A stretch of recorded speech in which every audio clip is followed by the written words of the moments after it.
चलिए आगे बढ़ते हैं हमारे आज के दिन के इस चौथे वीडियो की तरफ। इसके पहले भी 3 वीडियो आज के दिन हम पब्लिश कर चुके हैं। वो तीनों वीडियोस अगर अब तक आपने नहीं देखे तो चाहिए तो हमारे चैनल के वीडियो सेक्शन में जाकर उन वीडियोस को देख सकते हो। तो देखिए, जिस कंपनी के बारे में यहाँ पर हम डिस्कशन करने वाले हैं उस कंपनी को अराउंड 1500 यानी 1500 करोड़ के करीब का ऑर्डर दोस्तों यहाँ पर मिला हुआ है। इनफैक्ट इससे हल्का सा ज्यादा बड़ा नंबर आपको देखने को मिलेगा। लेकिन इस कंपनी का मार्केट कैप देखो कितना है, 6700 करोड़ के आसपास का। मतलब मार्केट कैप को अगर आप देखोगे, इस मार्केट कैप से अराउंड 4000 करोड़ अगर आप हटा दोगे तो मार्केट कैप ये जो ऑर्डर मिला है उसी के आसपास पहुंच जाएगा। तो इससे भी इस कंपनी के ऑर्डर बुक का अंदाजा या इस ऑर्डर का अंदाजा आप लगा सकते हो। कंपनी का ऑर्डर बुक भी काफी मजबूत है और होगा भी। और ये वाला ऑर्डर का जो है एडिशन होगा, उससे वजह से कंपनी के ऑर्डर बुक में और भी मजबूती हमको देखने को मिल सकती है। हालांकि ये एक स्मॉल कैप कैटेगरी का स्टॉक है, ये बात भी हमको यहाँ पर समझ में आ रही है। तो इन चीजों को भी यहाँ पे आपको समझना होगा। स्टॉक का पी का बात करें 14-15 के बीच में आपको नजर आएगा। इंडस्ट्री पी अराउंड 23 के करीब है। मतलब जितना इंडस्ट्री का डिमांड चल रहा है, स्टॉक का डिमांड अभी भी कंपेयर टू इंडस्ट्री काफी नीचे है, जो हल्का सा पॉजिटिव भी चाहिए तो आप मान के चल सकते हो। बिकॉज जैसा जैसा डिमांड बढ़ेगा तो स्टॉक का पी भी ऊपर की तरफ शिफ्ट हो जाएगा। मतलब स्टॉक में अपॉर्चुनिटी ऊपर जाने की यहाँ से काफी ज्यादा हमको देखने को मिल सकती है। आरओसी की बात करें लगभग 15% के करीब है, आरओई लगभग 10% के करीब है। बुक वैल्यू 350 रुपए के करीब आपको नजर आएगा। अर्निंग पर शेयर यहाँ पर लगभग 51 रुपीज के करीब देखने को मिलेगा। प्लेज परसेंटेज 14% के हल्का सा ऊपर है। अभी इसका मतलब क्या होता है? इसका मतलब प्रमोटर ने अपना कितना शेयर गिरवी रखा है। तो देखिए 14% देखकर या थोड़ा सा भी प्लेज परसेंटेज जीरो के बदले कुछ भी नंबर देखकर बहुत नए नए लोग होते हैं वो डर जाते हैं।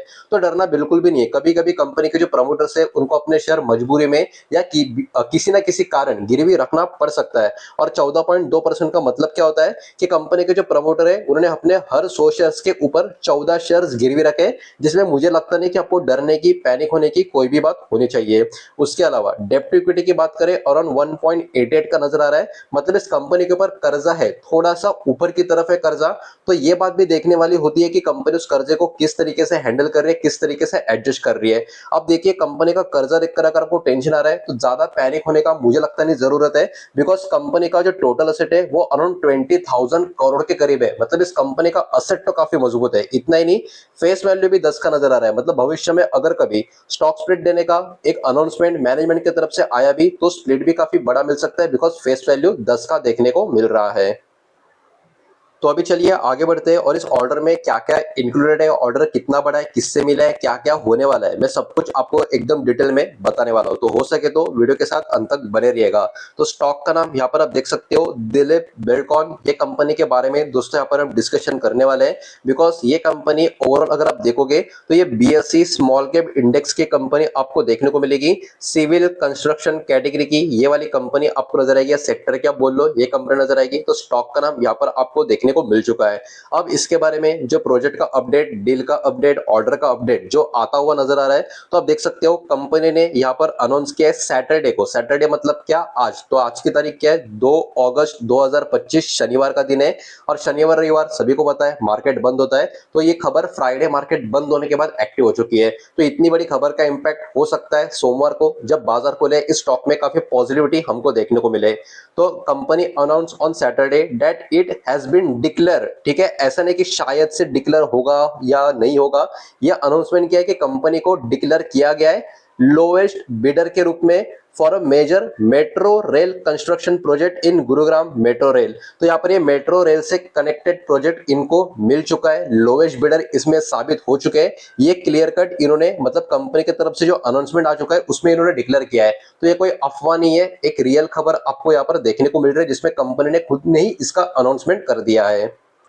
अब चलिए देखते हैं इसमें और क्या क्या इन्वॉल्वमेंट है। तो सबसे पहले ये एक जॉइंट वेंचर प्रोजेक्ट आपको देखने को मिलेगा। The bid was placed to a joint venture with RBL bank. मतलब आरबीएल बैंक के साथ इन्होंने जॉइंट वेंचर करके ये बिड का प्रोसेस किया था, जो इन्होंने अभी जीत लिया है।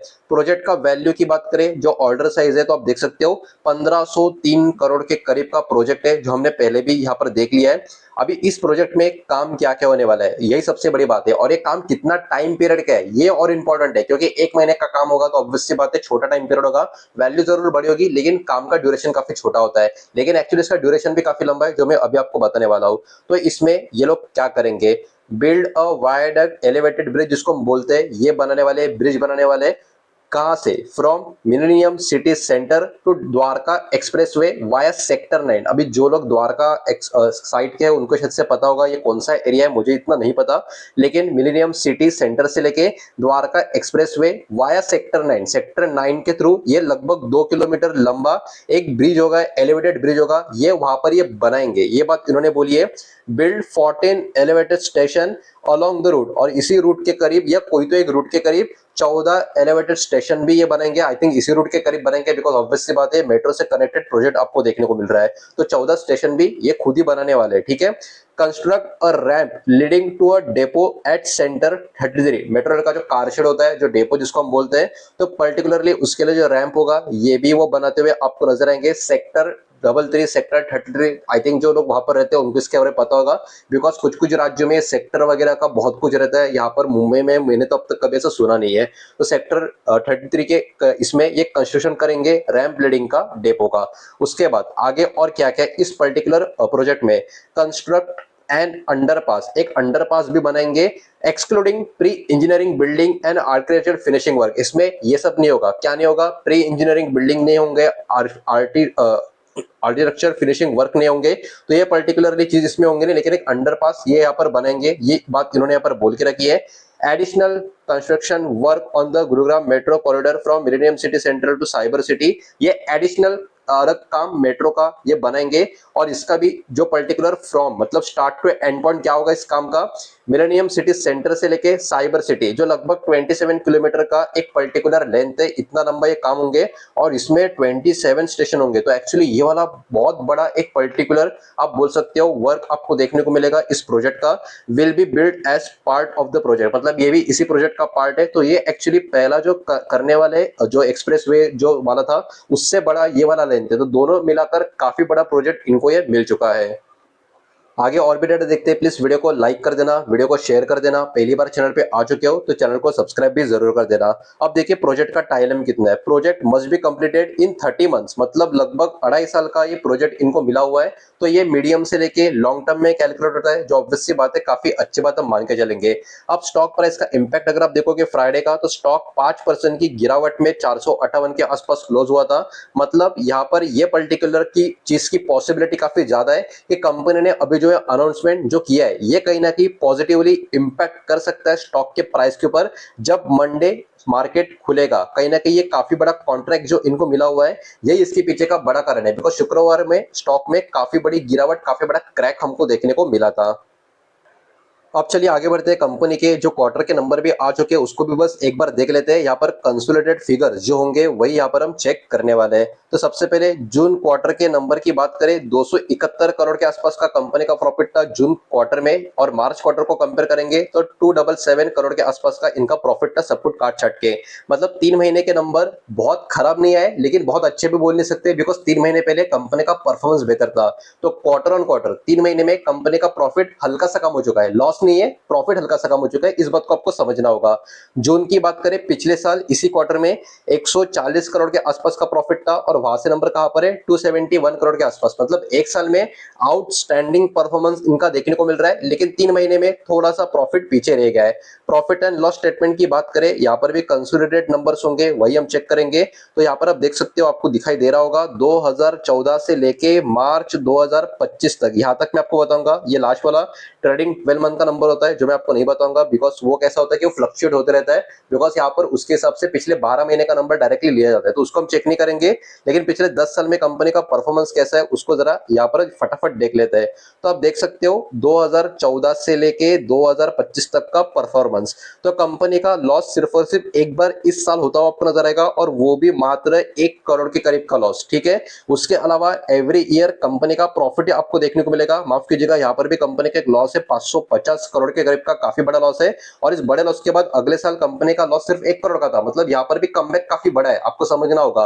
1 करोड़ का लॉस का मतलब क्या, कंपनी ने प्रीवियस ईयर का काफी बड़ा लॉस को खत्म करके बहुत ही रेयर लॉस में देखने को मिली, और उसके बाद अगले साल कंपनी का प्रॉफिट 201 करोड़ का हुआ, और उसके अगले साल ये वाला मार्च का महीना खत्म होने के बाद जो फाइनेंशियल खत्म हुआ था, कंपनी का प्रॉफिट सीधा 840 करोड़ के करीब गया, जो अब तक का सबसे बड़ा रिकॉर्ड ब्रेकिंग नेट प्रॉफिट इनका देखने को मिलता है।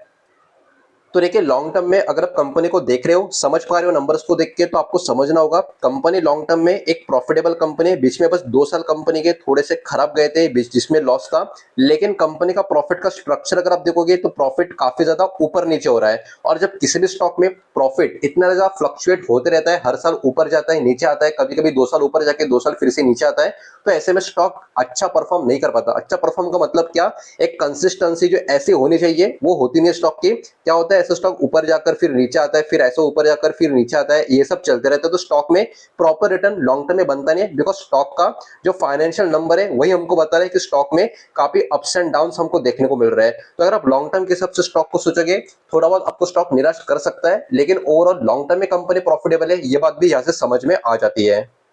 तो देखिए जितना हो सकता है सारा का सारा डेटा इन्फॉर्मेशन यहाँ पर हमने देख लिया है। उम्मीद करता हूँ वीडियो समझ आया होगा, पसंद आया होगा। तो वीडियो को लाइक करें, दोस्तों से शेयर करें। पहली बार चैनल पे आ चुके हो तो सब्सक्राइब भी कर देना, और कोई भी स्टॉक में निवेश करने से पहले खुद की स्टडी से जरूर करें, फाइनेंशियल एडवाइजर की सलाह जरूर ले। मिलते हैं नेक्स्ट वीडियो में, धन्यवाद।